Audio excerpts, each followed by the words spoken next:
Hey, my most awesome of BYU Idaho awesome knots. Hey, I'm glad to see you again. It's another world famous Brother Allen weekly walkthrough. And it's time to talk about week 4. We got some big stuff coming up this week. I hope you're ready. I hope you're enjoying the course. I hope everything is going well in your lives. Let's get to it and let's talk about what we have coming up. So let's do an overview first.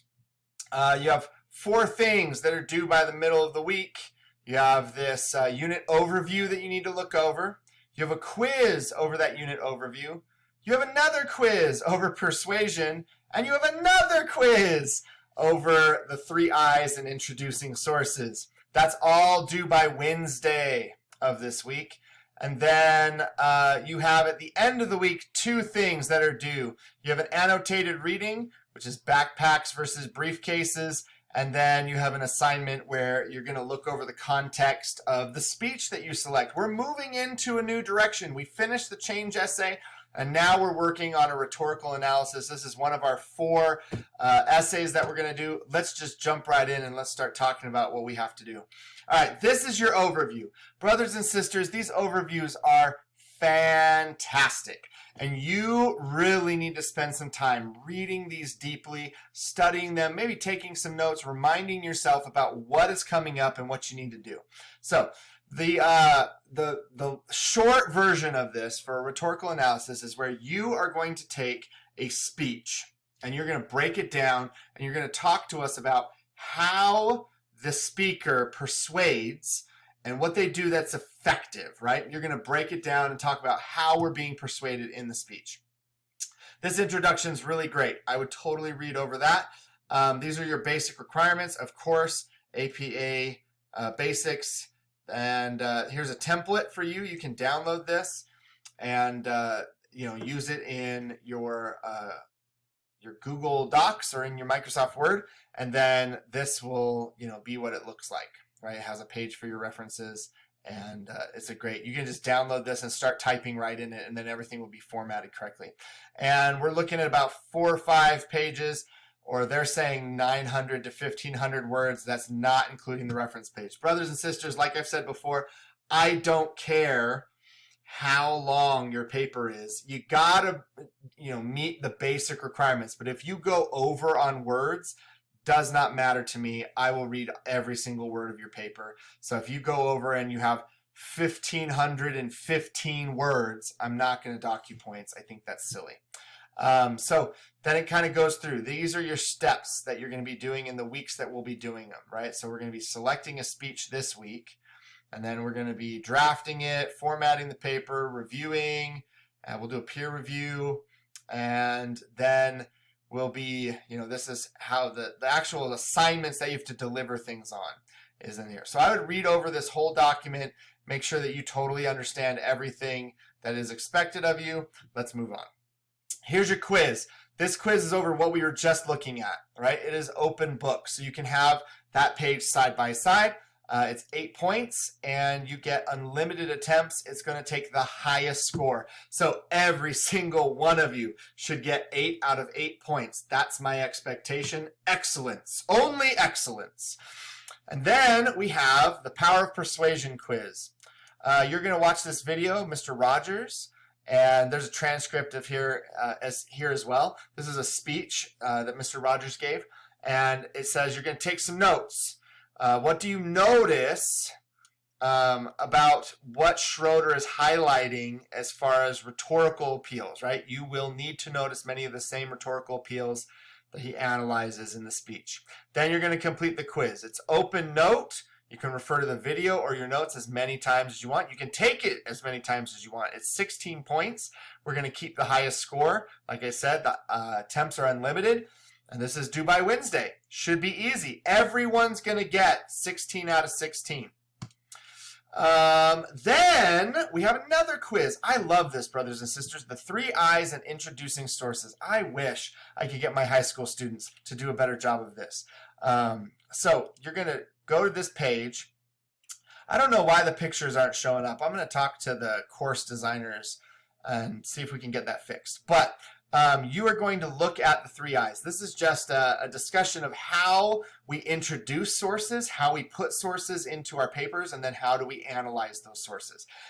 So you don't want to just drop in quotes or paraphrases from your sources without giving some idea of where they're coming from, some context. And then you also don't want to just leave them there hanging. You need to actually spend some time discussing and interpreting and analyzing these sources that you're using. So this has some really great examples.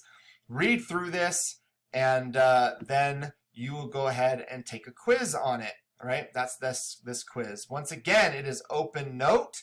You can refer back to the reading, and it is unlimited attempts, 6 points, and we're gonna keep the highest score. So everyone should get 6 out of 6 on this. This is also due Wednesday.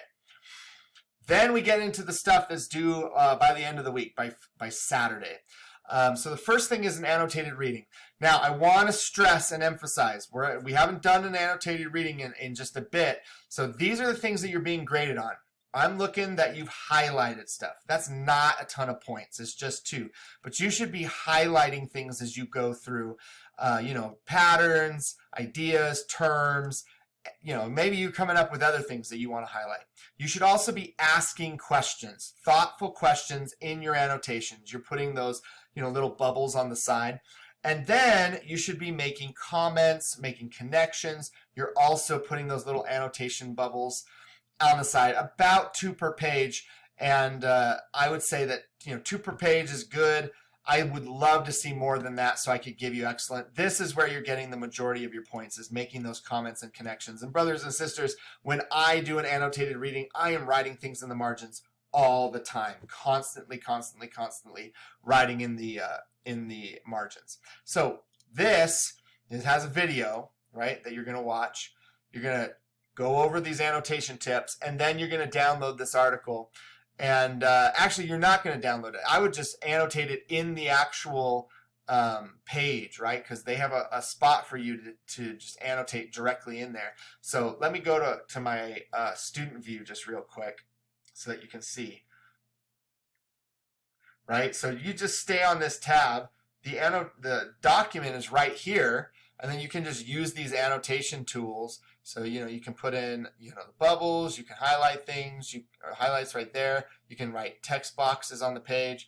So this is the article, just annotate it, and then when you're all done, just click submit assignment, and then you're golden, right? So let's leave student view, and then this is due by Saturday. So it's 10 points, easy, right? Everyone should get 10 out of 10. All right, and then here's the last thing. Is you're doing a speech, you're doing the research and doing a little bit of background information on a speech and figuring out the context. So they have a list of approved speeches that they would like you to pull from. These are all commencement speeches, and they want you to remember when you're looking at this, you're going to have to figure out who invited the speaker and what is the speaker's relationship. When was this given, and so what important events might have influenced the author's message? And why are the people in the audience, and why might this message be important to them? There's a whole bunch of really great speeches in here. If it were me, right, I am a high school English teacher. If it were me, I would pick Billy Collins, right? That would be one choice. Billy Collins was the U.S. Poet Laureate. He is funny, and he is absolutely outstanding as a poet. I love Billy Collins. The other one I might consider is Elie Wiesel. He's dead now, so he was a Holocaust survivor. He wrote an outstanding, haunting novel called Night, which I actually teach to my freshmen, so I would love to look at that one. And then probably my last one would be Hugh B. Brown, because I love Hugh B. Brown. I think that he is absolutely fantastic. I might also consider Toni Morrison. I like Toni Morrison, but yeah. So there's lots of really great ones. There's some political ones. There's some authors. There's some just public figures. All sorts of them. But remember, you got to do a little research on these speeches as well.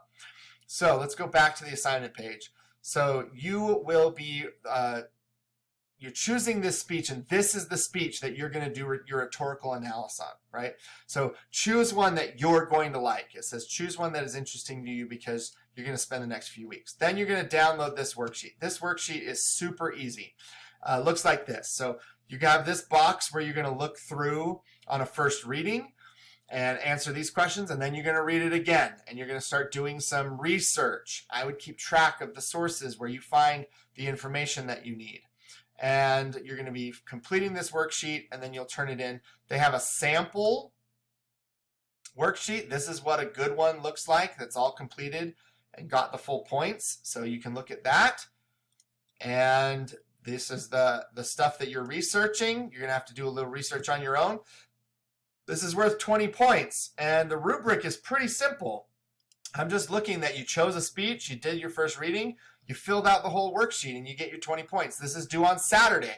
So it's an easy week. And you all are fantastic, so I have no concerns or problems. But if you have concerns or problems, you can totally reach out to me, message me in Canvas. That's what I'm here for.